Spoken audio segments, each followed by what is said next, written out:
450.000 prestazioni sanitarie sospese in Veneto a causa del Covid tra marzo 2020 e febbraio 2022.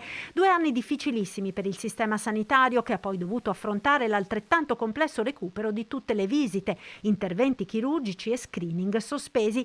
Il recupero delle prestazioni saltate è stato avviato grazie ad un finanziamento ministeriale ad hoc di 40 milioni di euro. Con un recupero oggi complessivo rispetto alle 450.000 prestazioni che si erano accumulate tra il 2020 e l'inizio del 2022 di un recupero dell'83%.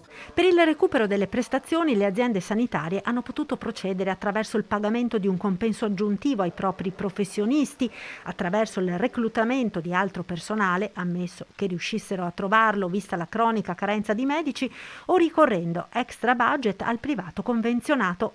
Recuperato l'83%, resta comunque una quota di prestazioni arretrate alle quali si aggiungono le nuove prescrizioni. Oggi noi abbiamo in sospeso circa 150.000 prestazioni specialistica, che sono quelle a 30 o a 90 giorni.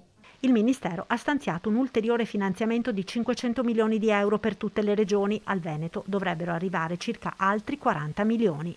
In cui metteremo in campo un altro piano per aggredire quelle che sono oggi le liste d'attesa che sono rimaste e che si stanno accumulando, e andremo anche a operare in parallelo rispetto all'appropriatezza delle prescrizioni e quindi a quella che è poi il range, che vede oggi sicuramente un aumento da parte dei prescrittori.